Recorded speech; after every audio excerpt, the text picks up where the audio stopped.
નમસ્કાર, હું છું અંજલિ બારોટ. આપ જોઈ રહ્યા છો AB48 ન્યૂઝ ગુજરાત. નજર કરીએ આજના મુખ્ય સમાચારો પર.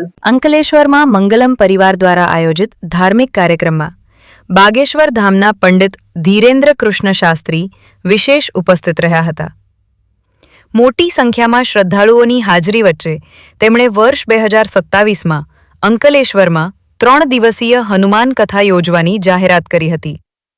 સાથે જ ધાર્મિક સ્થળોએ ભક્તોની સુરક્ષા અને ભીડ વ્યવસ્થાપન અંગે પણ મહત્વપૂર્ણ વાત કરી હતી. કાર્યક્રમ દરમિયાન પંડિત ધીરેન્દ્ર શાસ્ત્રીએ વર્ષ 2027માં અંકલેશ્વરના આંગણે 3 દિવસીય હનુમાન કથા યોજવાની જાહેરાત કરી હતી.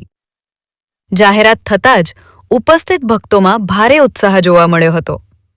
આ ઉપરાંત ઉજ્જૈનના મહાકાલ મંદિર અને બિહારના લખીસરાય સ્થિત અશોક મંદિરમાં થયેલી નાસભાગની ઘટનાઓનો ઉલ્લેખ કરી તેમણે મંદિર વ્યવસ્થા અને ભક્તોની સુરક્ષા અંગે પણ વાત કરી હતી.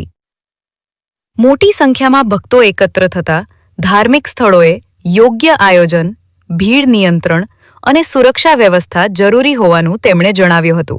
आज मंगलम परिवार के द्वारा एक दिवसीय सूक्ष्म रूप में यहाँ पर पधरावनी आशीर्वाद कार्यक्रम था.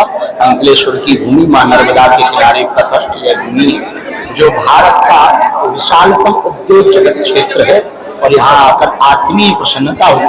हमारे अति प्रिय भरत भाई है, उनके लिए हमने आज्ञा दी आगामी 2027 में भगवान ने चाहा तो अंकलेश्वर में 3 दिवसीय हनुमान कथा दिव्य दरबार નું आयोजन होगा.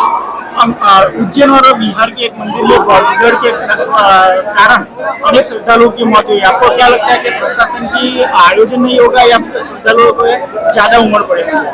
कई बार श्रद्धालु की संख्या बहुतायत जब हो जाती है तो प्रत्येक परिस्थितियां और वहाँ की स्थितियां और उस व्यवस्थाएं चरमरा जाती हैं. ऐसी परिस्थिति में और कहीं ना कहीं प्रशासन का आकलन कमजोर रहा और उनकी व्यवस्था दूरगामी दृष्टि नहीं रही होगी, जिस कारण से ऐसी घटना हुई है.